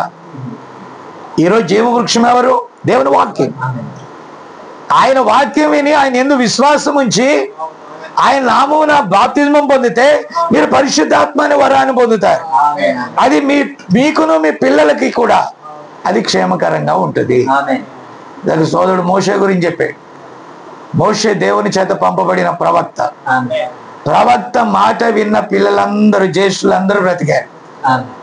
ప్రవక్తకు ఒక వర్తమానం వచ్చింది. ఆ యొక్క పిల్లలు సంహార దూత వెళ్ళినప్పుడు నశించిపోకూడదంటే నిలువు కమ్మి మీద, అడ్డ కమ్మి మీద ఆ రక్తమును గుర్తుగా వేయండి అని. అక్కడ ఉన్నటువంటి ఐగుప్తీయులు నవ్వుతున్నారు, అన్ని జనులు నవ్వుతున్నారు. ఏంట్రా వీళ్ళ విశ్వాసం? ఏంట్రా ఎవడో ఒక అనామకుడు వచ్చాడు, మన మధ్యలోంచి పారిపోయాడు, మన మధ్యలోంచి వెళ్ళిపోయాడు. ఆమె ఈరోజు అన్ని పోగొట్టుకొని ఒక చేతి కర్రతో వచ్చాడు, గడ్డం పెరిగిపోయింది, చూడటానికి ఒక అనామకుడి లాగా ఉన్నాడు, చెప్పులు అరిగిపోయాయి. విన్నారా? రాకుమారుడు లాగా వెళ్ళిన వాడు ఒక దరిద్రుడిగా తిరిగి వచ్చాడు. ఇతడి మాటలు మనం నమ్మాలా? ఆమేన్. కానీ ఎందరైతే అతడి మాటలు నమ్మారో వారు వారి యొక్క జ్యేష్ఠ కుమారులను కాపాడుకున్నారు. ఐగుప్తంతా ఏడ్చి గగ్గోలు పెట్టింది. ఆమేన్. కారణం ఏంటో తెలుసా? ప్రవక్త మాట వినకపోవటం వల్ల. ఆమేన్. కాబట్టి ఈ రోజు కూడా ఇది ఒక this is not a denomination, ఇది సంఘ శాఖ కాదు. బ్రదర్ అని ఉంది, బాప్టిస్ట్ ఉంది, ఫెలోషిప్స్ ఉన్నాయి, ఆ షిప్ ఈ షిప్ బోలన్ షిప్లు ఉన్నాయి. ఇదంతా కూడా మంచి చెడ్డ తెలివినిచ్చే వృక్ష ఫలం వంటిది. అవి కొంత మట్టుకే ఎదిగినట్లుగా పచ్చగా ఉన్నట్లుగా చూపిస్తుంది. ఒకరోజు అది మిమ్మల్ని ఎండిపోయేటట్టుగా చేసి మోసం చేస్తుంది. ఆదాములు ఆ ఫలములు తినక ముందు అవ్వకి ఎలా ఉందో తెలుసా? ఒక దేవత వల్ల అవుతాను అనుకుంది, జ్ఞానవంతురాలు అవుతాను అనుకుంది, తన చూపునకి అది రమ్యంగా ఉంటుంది అనుకుంది. పొరపాటు జరిగాక వస్త్రహీనులు అయిపోయినట్టు మహిమ పోయింది వాళ్ళకి. వెలుగు పోయింది, అధికారం పోయింది, దారిద్ర్యం వచ్చేసింది, కరువు వచ్చేసింది, దుఃఖం వచ్చేసింది, మరణానికి భయపడే పరిస్థితులు వచ్చాయి. ఏ చెట్టు ప్రక్కన దాక్కోగలరు? ఏ మానవ సిద్ధాంతాలు కాపాడగలవు? అందుకే తన కుమారుని వెతుకుతూ, ఆదామా నువ్వెక్కడున్నావు, నా కుమారుడు నువ్వెక్కడున్నావు అని ఆయన హౌస్పేటకు వచ్చాడు. ఆయన కుమారులలో మీలో ఎవరైనా ఉంటే డెఫినెట్ గా ఆయన మాట మీరు వింటారు. ఆయన కుమార్తెలలో ఎవరైనా మీరుంటే డెఫినెట్ గా ఆయన మాట వింటారు. హల్లెలూయా. అంటే అందరూ లేరండి. జగత్ పునాది వేయబడక మునిపే గొర్రె పిల్ల యొక్క జీవ గ్రంథంలో ఎవరి పేర్లైతే ఉంటాయో వారు దాన్ని పట్టుకుంటారు. వారు పట్టుకోవటానికి దేవుడు ముందుగా ఏర్పాటు చేశాడు. అయితే మా ప్రయాస ఏంటో తెలుసా? వారిలో ఎవరో వాళ్ళు అలాంటి వాళ్ళు మనకు తెలియదు. అందుకని అందరికీ వాక్యం చెప్తున్నాం, విత్తనాలు అన్ని చోట్ల వేస్తున్నాం. కానీ ఎక్కడ ఫలించాలని దేవుడు ముందుగా నిర్ణయించాడో అట్టి వారిగా మీరు ఇక్కడికి వచ్చారు. అట్టి వారు ఈ వాక్యాన్ని అంగీకరించారు. ఆమేన్. హల్లెలూయా. జోసఫ్ గారు ఆ రోజు మంచి ఆహారం పెట్టారు. నా మనసులో ప్రేరేపణ కలుగుతా ఉంది, ఎందుకో తెలియదండి. నేను సాయంకాలం చెప్దాంలే అనుకున్నా, సాయంకాలం ఆయన రాడని దేవుడికి తెలుసు అనుకుంటా. అందుకని మధ్యాహ్నమే చెప్పేశాను. ఇప్పుడు ఏదైనా అంటే ఫీల్ అవుతాడేమో, దేవుడు చెప్పమనేది నేను చెప్పాలి. నువ్వు మంచి ఆహారం పెట్టావు నాకు, నీకు జరగబోయేది నేను చెప్పాలి. నువ్వు త్వరగా దేవుణ్ణి అంగీకరించడం మంచిది. విన్నారా? కాబట్టి నేను తర్వాత మళ్ళా ప్రతాప్ని అడిగాడు, నాన్నగారిని ఫీల్ అయ్యాడా? ఫీల్ అయినా పర్వాలా, నేను చెప్పాలన్నాను. ఎందుకంటే రక్షణ అవసరం. హల్లెలూయా. అలాగే పీటర్ గారి గురించి కూడా నేను అనుకుంటానండి. శాంతి ఏమనుకున్నా, వాళ్ళ కుటుంబంలో ఉన్న వాళ్ళు ఏమనుకున్నా, రక్షణ గురించి నేను చెప్పి తీరాల్సిందే. కాబట్టి ఆయన కైకలూరు వచ్చినప్పుడు నేను వాక్యం చెప్పా స్ట్రాంగ్ గా. నువ్వు ఉన్నావు కదా, మర్చిపోయాను, చెప్పానండి. అక్కడ వారికి చెప్పాను, మన పీటర్కి కూడా చెప్పానండి. పిల్లరా, ఆయన మనల్ని భౌతికంగా చాలా ప్రేమిస్తాడు, కానీ నేను ఆయన ఆత్మను ప్రేమిస్తున్నా. దేవునికి స్తోత్రం కలుగును గాక. నశించిన దానిని వెతికి రక్షించడానికి యేసు ప్రభు ఇక్కడ తన వాక్యాన్ని పంపాడు. తను ఎందరు అంగీకరించిరో వారిని ఆయన కాపాడుకుంటాడు. అన్నిటి అంతము సమీపంగా ఉంది పిల్లరా. డూమ్స్ డే అంటారు. అంటే ఏంటో తెలుసా? ప్రపంచము యొక్క అంతం. 2 యుద్ధాలు జరిగాయి. మొదటి ప్రపంచ యుద్ధం జరిగింది, ఓకే. రెండవ ప్రపంచ యుద్ధం జరిగింది. ఇప్పుడు ఇరాన్ ఇజ్రాయెల్, ఏ యుద్ధం జరగాలన్నా కేంద్ర బిందువు ఇజ్రాయేలే. అది ఉండేది ప్రకాశం జిల్లా అంత ఉండేది. కానీ ప్రపంచము షేక్ అయిపోద్దండి. వినారా? ఎందుకంటే వారిని భౌతికంగా దేవుని ప్రజావాడు, అబ్రహాము సంతానం. దేవుడు వారి కన్నులను మూసి మనకు కృపనిచ్చాడు. దేవుడే వారిని కఠినులుగా చేశాడు. దేవుడే వారిని గుడ్డివారిగా చేశాడు. దేవుడే తన సొంత రక్షకుణ్ణి తడిమిలాడి పొందుకోకుండా వారి మనసును కఠినపరచి మనకు కృపనిచ్చి 2000 సంవత్సరాలు అయింది. 2000 సంవత్సరాల్లో 7 సంఘకాలాల పరిధిలో ఆఖరి సంఘకాలానికి మనం వచ్చేసాం. Praise the lord. చివరి సంఘకాలానికి మనం వచ్చేసామండి. ఇక టైం లేదు, టైం లేదు. ఏదో భవిష్యత్తు అనుకోకండి. ఏ క్షణానైనా వధువు వెళ్ళిపోద్ది. వధువు ఇక్కడికి ఆ లోతుగా మీకు తెలియదు. వధువు వెళ్ళనట్లయితే ఒక అనుభవం కూడా పడదు. యుద్ధాలన్నీ జరుగుతాయి. ప్రపంచంలో దేవుడు చెప్పిన దానియేలు 70 వారములో, అది కూడా మీకు తెలియదు కానీ చెప్తున్నా, చెప్పబడిన ప్రవచనాలన్నీ నెరవేరుతున్నాయి. ఈ గడియ వర్తమానికుడు విలియం మరియన్ బ్రెన్నాం గారు అంతమును గూర్చి చెప్పబడినదంతా జరుగుతుంది. విన్నారా? అది జరుగుట చూచినప్పుడు దేవుని పిల్లలు తలలు పైకెత్తుకుంటారు. ఆమేన్. అలాంటప్పుడు ఏం చేయాలా? ఒక్క క్షణము కూడా బాప్తిజానికి ఆలస్యం చేయకూడదు. ఒక్క క్షణం కూడా వాక్య శుద్ధీకరణకు ఆలస్యం చేయకూడదు. దేవుడిచ్చిన సమయాన్ని అతి తొందరగా వధువైతే వినియోగించుకుంటది. ఇక వధువులో లేని వారి సంగతి నేను చెప్పలేను. అయితే నేను ఇంకో మాట చెప్తున్నాను, వినండి. చాలా మంది అనుకుంటున్నారు బాప్తిజమే అన్నిటికీ ఫినిషింగ్ అని. నో సార్, బాప్తిజమం పొందాలా, వాక్య శుద్ధీకరణ జరగాల, పరిశుద్ధాత్మ బాప్తిజమం పొందుకోవాలా. ఆమేన్. ఇవన్నీ జరగాల, ప్రాసెస్ అది. నా మాట విన్నారా? అయితే బాప్తిజమం ఫస్ట్ స్టెప్. బాప్తిజమం తీసుకోగానే నేను జంటర్ జైల్లో ఉండాలా, ఇక్కడ నుంచి కదలలేమో, అన్ని డోర్లు మూసేయాలా, అది సాధ్యం కాదండి, ఎవ్వడికి సాధ్యం కాదు. చాలా మంది నాతో అన్నారు ఏంటంటే, నేను అన్ని మారిపోయిన తర్వాత బాప్టిజం. నువ్వు అసలు ఎప్పుడు మారుతావు, ఏం కథ? ఇప్పుడు రాత్రి నేను అక్కడ వాక్యం చెప్పా, ఏమని చెప్పాను?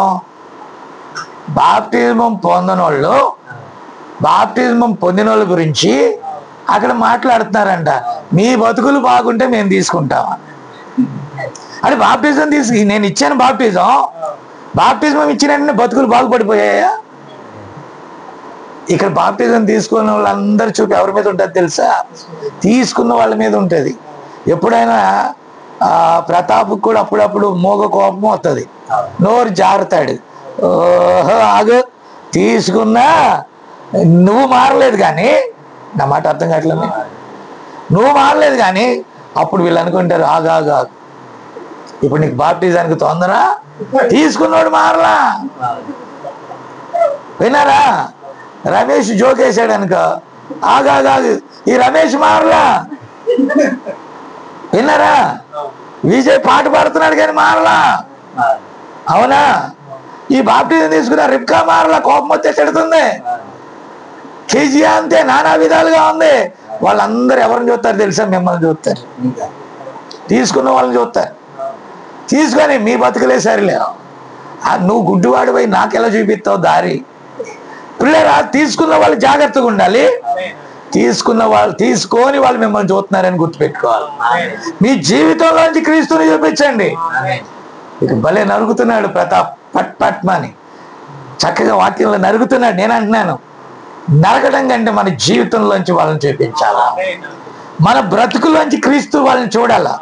నిజముగా ఇతడు దేవుని కుమారుడే, నిజముగా ఇతడు క్రీస్తు ప్రేమ ఉంది, నిజంగా క్రీస్తు యొక్క ఓపిక ఉంది, క్రీస్తు వలె ఇతడు ఉన్నాడని కనుక చూపించగలిగితే వెంటనే లోకరాజు నాకు కావాలంటాడు. అంటాడా? అంతేగాని వాయిదా ఎత్తాడా? సత్యవేదమ్మ ఇలా గోసి బిగించి ఫైటింగ్ వెళ్ళింది అనుకో, ఆగాగమ్మ నువ్వు తీసుకున్నావు, నువ్వు వద్దులే, తీసుకున్న వాళ్ళు బాగాలేరంట అంటారా? అనరా? అనరా? నేనంటే తీసుకున్న వాళ్ళు ఎదగాల, వాక్యంలో ఎదగాలండి. క్రీస్తు పోలిక రావాలి. నీకు క్రీస్తు పోలిక రాకపోతే తీర్పు ఎక్కడ స్టార్ట్ అయింది? ఎక్కడ స్టార్ట్ అయింది? వేరే ఇంట్లో స్టార్ట్ అయిందా? దేవుని ఇల్లు ఏది? దేవుడు ప్రేమించిన దేశం ఏది? యెరూషలేమే. దేవుడు కోరుకున్న పట్టణం, ఇజ్రాయేల్ జనాంగం. అక్కడి నుంచే మొదలైంది ప్రపంచం కాలిపోవాలి కాదా? ప్రపంచ యుద్ధాలన్నిటికీ కేంద్ర బిందువు అయిపోయింది. ఆ రోజుల్లో అన్నారు ఇజ్రాయేలు మ్యాప్లో లేకుండా ఒక దేశంగా గుర్తించమని. నిజంగానే చెదరగొట్టబడ్డా. ఒకప్పుడు అతి ప్రాచీన దేశం, చెదరగొట్టబడ్డారా? తర్వాత రెండో ప్రపంచ యుద్ధం తర్వాత 1948లో మే 17 అనుకుంటా, అంతేనా? మే నెల 7 సంథింగ్. కాబట్టి పిల్లరా మీరు దయచేసి గమనించాలి, 15 అనుకుంటా. పిల్లరా మీరు గమనిస్తే అది ఒక స్వతంత్ర దేశంగా పిలువబడింది. ఇప్పుడు యుద్ధం చేస్తున్న ఇరానే స్వతంత్ర దేశంగా గుర్తించింది. అరబ్ దేశమైన టర్కీ స్వతంత్ర దేశంగా గుర్తించింది. ఇప్పుడు వాళ్ళిద్దరు కొట్టుకుంటున్నారు. యుద్ధాలను దేవుడే అనుమతిస్తాడు, ఎందుకంటే దేవుని లేఖనము నెరవేరాలి. అయితే దేవుడు ఇంకా ఎందుకు ఇక్కడ ఓపికగా ఉన్నాడు తెలుసా? ఆయన ప్రణాళికలో ఉన్న ఆఖరి వ్యక్తి కూడా దేవుడే జోసెఫ్ గారిని కొట్టాడు. కొట్టకపోతే నేను ఎన్నిసార్లు బాప్తిజం అన్నా ఆయన తీసుకోడు. ఇప్పుడు దేవుడు ఒక పోటు పొడిశాక ఇప్పుడు మనోని తొందర పెడతాడు. ఎప్పుడు వస్తాడు అయ్య గారు నేను బాప్టిజం తీసుకోవాలని. హల్లెలూయా. నా మాట విన్నారా? ఎప్పుడు వస్తాడు నేను తీసుకోవాలా? మేలు కొరకే అంటే ఇదే. కీడు వెనకాల మేలు అంటే ఏంటో అర్థమైందా? ఎందుకంటే దేవుడు అతని దేహం ఏది, ఇప్పుడు ఈ దేహం అనుకోండి, ఏ నాటికైనా ఈ దేహము మాయమగుటే కాయము, ఈ నాటికైనా యేసయ్యను చేర్చుకొనుటే న్యాయము. యేసు రక్తమే జయము, సిలువ రక్తమే జయము, యేసు రక్తమే జయము, సిలువ రక్తమే జయము. హల్లెలూయా. ఈ దేహం ఎప్పటికైనా పోతుంది, కానీ ఆయన మధ్యాకాశానికి వచ్చినప్పుడు ఆయన యందున్న వారు తిరిగి లేస్తారు. మనము లేకుండా వారు పరిపూర్ణులు కాలేదు, పౌలు గారు చెప్పాడు. ఎందుకు దేవుడు ఆలస్యం చేస్తున్నాడు తెలుసా? ఆఖరి వ్యక్తి ఆయన ప్రణాళికలోకి వచ్చే వరకు, ఆ చివరి వ్యక్తి వచ్చే వరకు దేవుడు వెయిట్ చేస్తున్నాడండి. ఆ చివరి వ్యక్తి ఇక్కడ జోసెఫ్ గారు కావచ్చు, ఆయన్ని దేవుని మందలోకి చేర్చాలా. ఇంకొకరు కావచ్చు, ఆయన్ని మందలోకి చేర్చాలా. మరొకరు కావచ్చు. ఆ ఒక్క వ్యక్తి నా ద్వారా ఎందరూ దేవుని ప్రణాళికలోకి రావాలో అక్కడ అన్నిటికీ ఈ దీన దేహాన్ని ఆయన కొట్టుకుంటా తీసుకుంటా వెళ్తాడు. అక్కడ ఈ వార్తను వినిపిస్తాడు, వారిని పట్టుకొని ప్రణాళికలోకి తీసుకొస్తాడు. హల్లెలూయా. నేను ఒకటే చెప్తున్నా, ఇంకా సమయం లేదు, ఇంకా ఆలోచించుకోవడానికి సమయం లేదు. ఈ విషయం తెలుసా? నాన్ననే దేవుడు ప్రేరేపించాడు. ఓకే, ఆయన సపోర్ట్లో ఇందాక దానం గారు చెప్పినట్టు ఆయన సపోర్ట్ లేకపోతే ప్రతాప్ లేడు. మొదట దేవుని సపోర్టు, తర్వాత వాళ్ళ నాయన సపోర్టే. అర్థమైందా? అప్పుడప్పుడు శాంతి పీటర్ గారి సపోర్ట్. విన్నారా? ఇప్పుడు వాళ్ళ నాయన అమ్మ, జోసఫ్ గారు అక్క, నువ్వు ఇక్కడ ఉండటానికి వీల్లేదురా, ఇది కనుక తెచ్చావా నేను ఊరుకోను అని నీ సూట్ కేసులు నీ సామాను బయట విసిరేస్తే నువ్వేమైపోయేవాడు? ఏ మీటింగ్ పెట్టినా నేను అన్ని రెడీ చేశానయ్యా, current no problem, tent no problem, ప్రతి వస్తువులు నో ప్రాబ్లం, భోజనం కూడా నో ప్రాబ్లం, అందరికీ నేను చేస్తున్నాను అనుకోండి. పిల్లలు, వాట్ ఈస్ దిస్? ఎందుకు ఆయనకు ఆ ప్రేరణ కలిగిందంటే ప్రణాళికలో ఉన్నాడు. వినారా? జగతికి పునాది వేయబడక ముందే నీ జీవ గ్రంథాన లిఖించినావు. జగతికి పునాది వేయబడక ముందే నీ జీవ గ్రంథాన లిఖించినావు. మరువను దేవా నీ ప్రేమను, విడువను తండ్రి నా బ్రతుకంతా. మరువను దేవా నీ ప్రేమను, విడువను తండ్రి నా బ్రతుకంతా. ఆమేన్. కాబట్టి మా అమ్మకు కొంచెం బంధుప్రీతి ఉండేదండి. వాళ్ళకి ఇద్దరు అన్నలంట. ఒక ఆయన పేరు లోకయ్య, ఇంకొకరి పేరు అంకయ్య, అంటే అబ్రహాం అని పేరు. ఓకే, ఈ అబ్రహాము జోసెఫ్ గారికి తండ్రి. ఓకేనా? కాబట్టి ఆమె మరి అక్కా చెల్లెలు ఎంతమంది ఉన్నారు అందరి కోసం ప్రార్థన చేస్తా వాళ్ళిద్దరు సోదరుల కుటుంబాల కోసం ప్రార్థన చేశారు. విన్నారా? ఇప్పుడు సలోమి వదిన్ని సమూయేలు అన్నకి పెళ్లి చేయటానికి కూడా కారణం ఏంటో తెలుసా? మెయిన్ కారణం, దేవునిలో అతడున్నాడు, అతని ద్వారా ఆ కుటుంబానికి సువార్త వెళ్తాదనే ఉద్దేశం ఆమెది. విన్నారా? ఇప్పుడు అంటే నన్ను ప్రార్థన ఫెయిల్ కాలేదని నా నమ్మకం అండి. 2 తరాలు రాలా. ఆమె చనిపోయి కూడా చాలా కాలం అయింది. 2 తరాలు రక్షించబడలా. కానీ ఈ అంత్య దినాల్లో ఈ గడియ వర్తమానం ద్వారా ఈ కుటుంబం రక్షించబడటం అంటే ప్రార్థనలు ఎల్లప్పుడూ కూడా దాని కాలమందు ఫలిస్తాయి. హల్లెలూయా. మరి ఆ లోకయ్య పిల్లలు ఎవరు మారలా. అంకయ్య పిల్లల్లో కూడా 2 అంటే కొద్దిగా అటు ఇటుగా మారిన యోబు అనుకోండి, అలాగ ఉన్నాడు. అది అటు ఇటు కాని మొక్క, అందుకే ఎత్తు కూడా సంపూర్ణంగా రాల. అటు పైకి వెళ్ళలేదు, మరి కిందకి వెళ్ళ, మిడిల్ ఆగిపోయాడు. అక్కడ ఎత్తుకు తగ్గట్టే జీవితం ఉంది, విన్నారా? కానీ జోసెఫ్ గారు ప్లాన్లో లేడనుకున్నాను నేను, వాళ్ళ పిల్లలు కూడా లేరనుకున్నాను నేను. కానీ దేవుని ప్రణాళిక జగత్ పునాది వేయబడక మునిపే ఎవరున్నారో వారు బయటకు వస్తున్నారండి. దేవుని వాక్యం అనే వర్షం కురిసినప్పుడు అవి మొలకెత్తుతున్నవి. ఆమె వాటిని మెల్లమెల్లగా దేవుడు పైకి లేపుతున్నాడు. హల్లెలూయా. ఆ తర్వాత ఆ ఇశ్రాయేలు గారు సువార్తికుడు, నేను ఫస్ట్ వచ్చినప్పుడు అప్పుడప్పుడు నేను దేవుళ్ళలోకి వచ్చా. ఇక్కడికి వచ్చానండి ఎవరి పెళ్ళికి, రూతమ్మ పెళ్ళికి వచ్చినప్పుడు నేను ప్రార్థన చేస్తా కానీ వాక్యం చెప్పడం నాకు రాదు, నేను వాక్యం చెప్పేంత ఇది కూడా నాకు లేదు అని అంటే, లేదు నువ్వు వాక్యం చెప్పని ఇక్కడ వాక్యం చెప్పించాడు. మళ్ళా ఎవరో ఒక ఆయన అది చర్చ్ ఆఫ్ క్రైస్ట్లో తీసుకెళ్ళి ఆయన వాక్యం చెప్పించాడు ఆయన. ఆ తర్వాత నేను మా ఊరు అక్కడికి వెళ్తాను అనుకోలే. అక్కడికి వెళ్ళినప్పుడు కూడా ఒకసారి కనిగిరి బస్ స్టాండ్లో కనబడి, నీ గురించి నేను విన్నాను, నేను ఇప్పుడు తిరగలేకపోతున్నా, నువ్వు కూడా ఊరు వచ్చి వాక్యం చెప్తున్నావు అంటే మంచి పని చేసావు, వినారా, సొంత ఊరికి వెళ్ళి వాక్యం చెప్తున్నావా అని అన్నాడండి. దేవుడు ఆ కుటుంబాన్ని కూడా పట్టుకున్నాడు. నా మాట విన్నారా? అంటే పోనీ వాళ్ళ ఇంట్లో కోడలు కూతురు ఒక వారసురాలు మారినట్టే. కోడలు అంటే ఇవ్వబడింది, అర్థమైందా? అంటే ఎవరి ఆత్మకు వారే రక్షణ. కాబట్టి పిల్లరా, ఇక్కడ మీరు గమనిస్తే దేవుడు ముందుగా ఏదైతే నిర్ణయిస్తాడో వారిని తీర్పులో నుండి తప్పిస్తాడు, మిగతా వారికి ఇక్కడ తీర్పు. నా మాట విన్నారా?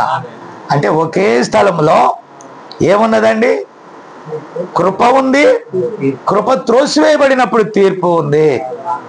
ఇక్కడ అంటున్నాడు, ఒక గబగబా చదివేద్దాం. ఇక్కడ చూడండి, దేవుని యొక్క తీర్పు స్థలము ఎక్కడా? దేవుని యొక్క గృహములోనే. ఇప్పుడు సంఘం అంటే ఏంటి? ఒక కోర్టు అండి. కోర్టులో అక్కడ వాదోపవాదాలు జరుగుతాయి. నా మాట విన్నారా? ఆ వాదోపవాదాలు ఏంటి? సత్యము అసత్యము వాదన చేసుకుంటాయండి. ఇప్పుడు ఎవరు సత్యం వాళ్ళ తరపున ఉంటారు అని అంటే, ఎవరు సత్యం తరపున ఉంటారు చెప్పండి? ప్రణాళికలో ఉన్నవారు సత్యం తరపున, ప్రణాళికలో లేని వారు అసత్యం తరపున ఉంటారు. సత్యమును అంగీకరించిన వారు ఎక్కడుంటారు? తీర్పు తప్పించుకుంటారు. సత్యమును అంగీకరించని వారు ఎక్కడుంటారు? తీర్పులో ఉంటారు. రేపు ఏం ఇవన్నీ అపాయకరమైన కాలాలు. ఎక్కడో దారి తప్పిపోయిన హెలికాప్టర్ వచ్చి ప్రతాప్ వాళ్ళ ఇంటి మీద పడిందంటే ఏం చేస్తారు? ఏమన్నా చేస్తారు? ఖర్చు భోజనం కాడ ఇక్కడ తింటా ఉంటారు. విజయ్ అడుగుతాడు, నాయన ఏందో సౌండ్ వస్తుంది పైన, ఫ్యాన్ ఊడినట్టు ఉందని. ఫ్యాన్ కాదు, హెలికాప్టరే కూలింది. ఎవడేం చేస్తాడండి? ఒకడు తప్పించబడ్డాడంట.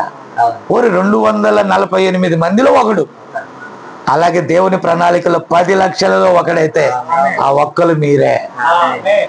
అందరూ రక్షించబడాలనే రూల్ ఏమీ లేదు. ఇప్పుడు చూడండి, ముంచుకొచ్చుచున్న తుఫాన్ అనే దాంట్లో ప్రవక్త అన్నాడు, నేడు ప్రపంచము అమెరికా సువార్తను అడగల. అమెరికా నుండే ప్రపంచానికి వాక్యం వెళ్ళింది కానీ అమెరికాలో వాక్యం లేదు. అందుకే అది యుద్ధాలు చేస్తుంది. ఆ దేశం నుండి ఒక పోపును పంపింది. అది ఎలా? అది ఆర్సియం రోమన్ క్యాథలిక్ కాదండి. అది ఏమైంది? అది 2 ఉంటాయి కదా, ప్రొటెస్టెంట్. మీరు గమనించారా?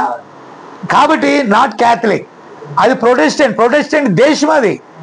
ప్రొటెస్టెంట్ దేశం ఇప్పుడు ఎవరిని పంపింది? ఒక పోపును పంపించిందండి. నా మాట విన్నారా? వర్షం కురవనివ్వండి, ఇది నోవాహు వాడ తేలుద్ది, వాక్యంలో ఉన్నారు, కంగారు పడకండి. ఆమెన్. సో ఇందాక వత్త రాకడ చూపు ఉందో లేదు కానీ ముందు చూపు ఉందండి. ఎవరికి? రమేష్ ఏమన్నాడంటే, అయ్యగారు మీ టవల్ తెచ్చేస్తాను, మీరు బయట ఆరేసినవన్నీ తెచ్చేస్తాను అన్నాడు. దేవుని స్తోత్రం. అవి తెచ్చి లోపల పెట్టాడు. మనవాడు అన్నాడు, దానం గారు అనుకుంటా ఎవరు అన్నారు, లేదు లేదు వర్షం రాదులే అన్నాడు.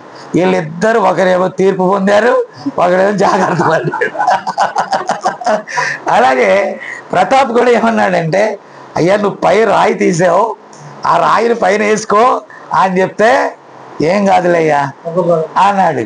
పగలు వర్షం రాదన్నాడు. ఇప్పుడు నేను రాగానే ఏమన్నాడు తెలుసా, పోయినసారి పోయిద్ది కదా, రోజు కరెంట్ పోతుందయ్యా అన్నాడు. విన్నారా? కానీ ఈ రోజు పోయింది కానీ మళ్ళీ వెంటనే వచ్చింది. అన్ని టయాల్లో అలా జరగదు. ఆమేన్. సో ప్రియులారా, ఎవరైతే దేవుని వాక్యాన్ని ప్రపంచానికి పంపారో వారే ఏం చేశారు తెలుసా, దేవుని వాక్యాన్ని వద్దనుకున్నారంట. ఇంకో మాట చెప్తున్నాను వినండి. మన ఎవరు స్మైల్ చెప్పాడు, బాబాయ్ అసలు బయట కాలు తీసి పెట్టడానికి వీల్లేదు, మీరు రిజర్వేషన్ చేసుకున్నారా? చేసుకున్నాను. మరి ఎట్టా? ఒకరింటికి ఒకరు రావటానికి కూడా ఛాన్సే లేదన్నారు. ఏమన్నాడు? మీరు రాగానే వాన్ లేదన్నాడు. దేవుని స్తోత్రం. ఆగిపోయిందండి. దేవుని స్తోత్రం. బస్సు అంతా వర్షంలో వెళ్ళాం కాబట్టి సరేలే, దేవుడు వాన్ వచ్చిందనుకో, మీరిద్దరు ముగ్గురితోటి మాట్లాడతాలే అన్న. వాన్ రాళ్ళు, అందరూ వచ్చారండి. దేవుని స్తోత్రం కలుగును కాక. అందరు ఆ రోజు నుంచే పనులకు వెళ్తున్నారంట. ఈ మధ్య వర్షాలు అంటే చాలా వెచ్చగా ఉంది కదా వాతావరణం. అక్కడ ఫ్యాన్ వేయకపోయినా ఐస్ గడ్డలాగా ఉందండి అక్కడ. విన్నారా? ఓకే. కాబట్టి పిల్లరా, దేవునికి ఒక ప్రణాళిక ఉన్నది. ఈరోజు చర్చిలు అంటే ఏమనుకుంటున్నారు, ఇప్పుడు అమెరికా నుండే మనం అన్ని ఏం ఉత్పత్తి చేసుకున్నామంటే అన్ని ఉత్పత్తి చేసుకున్నామండి. చక్కని సంగీతాలు, చక్కని మ్యూజిక్, చక్కని డయాజులు, చక్కని అలంకరణలు, చర్చిని నీట్గా డెకరేట్ చేసుకోవటం, అన్ని అమెరికా నుంచి తెచ్చుకున్నాం కానీ అసలైన వాక్యాన్ని తెచ్చుకోలేదు. ఆమేన్. ఏం తెచ్చుకోలేదండి? అసలు వాక్యం కాపాడుతుందా? ఆలయాలు కాపాడుతాయా? సంగీతాలు కాపాడవు. ఈరోజు చాలా మంది ఎక్కడ అంటే చిన్న చిన్న ఆకర్షణలకు లోబడి, ఆమేన్, చిన్న చిన్న ఆశలకు లోబడి ఎక్కడికి వెళ్ళిపోతున్నారంటే, ఆనాడు అవ్వ తప్పిపోయినట్లుగా ఈ లోక ఆశల కొరకు పరిగెత్తుకుని వెళ్ళి నష్టపోతున్నారు. కానీ సత్యము మీ మధ్య వినపడుతుంది. ఇందాక చెప్పాడు మనవాడు, కాదేశ్ బర్నియా దగ్గర 10 మంది తప్పుడు సమాచారం తెచ్చారండి. ఆమేన్. వాళ్ళు అంటున్నారు, ఏం కాదులే ఇక్కడే ఉందాం, మనం అవతలకి వెళ్ళాం, అన్ని రైటే, కానీ ఆ బోధను మనము అంగీకరించలేము. కాబట్టి ప్రియులారా, తీర్పు ఎక్కడుంది? ఇక్కడే ఉంది. ఒక దైవజనుడు వచ్చాడంటే తీర్పే, ఒక వర్తమాన సంఘం అక్కడ ఉందంటే తీర్పే. కారణం ఏంటంటే అది నేరారోపణ చేస్తుంది. శాపాదేశపు రాణి ఆ తరము వారి మీద నేరారోపణ చేస్తుంది. ఎందుకని నేరారోపణ? ఈ గడియకు పంపబడిన వాక్యాన్ని ఎందరైతే అంగీకరించారో వారి మీద నేరస్థాపన. కాబట్టి పిల్లల బూరలు మోగాయి, 7 ముద్రలు విప్పబడ్డాయి, మర్మములన్నీ తెలియపరచబడుతున్నాయి. నేను చెప్తున్నాను, ప్రతాప్కు బోధించు, వాళ్ళకి అర్థం కాకపోయినా బోధించు. సమయం లేదు, చెప్పవలసిన వర్తమానాన్ని బోధించాలి, ఒకరిద్దరు గ్రహించిన బోధించాలి. కాబట్టి ఖచ్చితంగా తీర్పును ప్రకటించే సమయంలో మనం కూడా అక్కడ నిలబడాలి. నోవాహు ఆ తరం వారి మీద నేరస్థాపన చేస్తాడు ఆయన. మన తరానికి మనమే నేరస్థాపన చేయాలి. కాబట్టి తీర్పును ప్రకటించాలి, కృపను ప్రకటించాలి.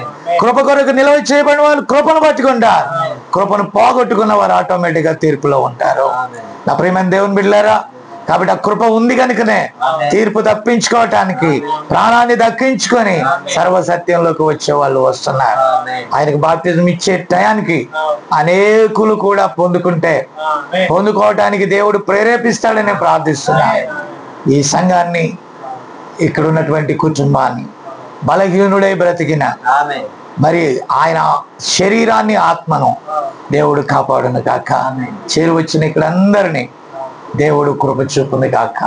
చిన్న ప్రార్థన చేసుకుని ముగిద్దాం. ప్రేమగల మా తండ్రి, అనుకోకుండా మేము ఇక్కడికి వచ్చాం ప్రభా. కొద్ది సమయము ఇక్కడ మాట్లాడటానికి నువ్వు కృపనిచ్చావు. 2 సాక్ష్యముల అనంతరం కొన్ని విషయాలు నేను మాట్లాడానయ్యా. నీ కృప మాకు కావాలి, నీ కృప ఈ బిడ్డలకు కావాలి. ఆయన శరీర ప్రాణ ఆరోగ్యాలు ప్రభా మాకు బాగుంటేనే మేము పరిగెత్తుకొని వెళ్ళగలుగుతాం. ఎక్కడికి వెళ్ళాలో అక్కడికి పంపించాలి, ఎక్కడ బోధించాలో అక్కడ బోధింప చేయాలి. ఆ ఘనత, మహిమ, ప్రభావం మాది కాదయ్యా, కేవలం నీ కృప, నీ ప్రేమను మాత్రమే మోసుకొని వెళ్తున్నాం. నీ కృప చూపమని. మేము ఎన్ని సంఘాలు కట్టామని కాదు కానీ, ఎన్ని ప్రాంతాలకు తీసుకెళ్ళామని కాదు కానీ, ఆ మధ్యాకాశపు విందులో ప్రభా మేము మాతో కూడా ఈ సమూహాలు ఆయన ఉండునట్లుగా నీ చిత్తములో జ్ఞాపకం చేసుకో. కృపలో నుండి చూడండి, కృపతో నింపమని. మహిమ, ఘనత, ప్రభావాలు నీకే ఆరోపిస్తూ చేరువచ్చిన ప్రజలందరినీ దీవించమని వేడుకుంటూ, ఈ కుటుంబం నుండి తొలగించిన ఆపదను బట్టి నీకే వందనాలు చెల్లిస్తూ, ఆ ప్రభును రక్షకుడైన యేసుక్రీస్తు నామములో అడుగుచు ప్రార్థిస్తూ సమస్తమును నీకే సమర్పిస్తున్నాము తండ్రి. Amen, amen. అందరికీ వందనాలు. God bless you.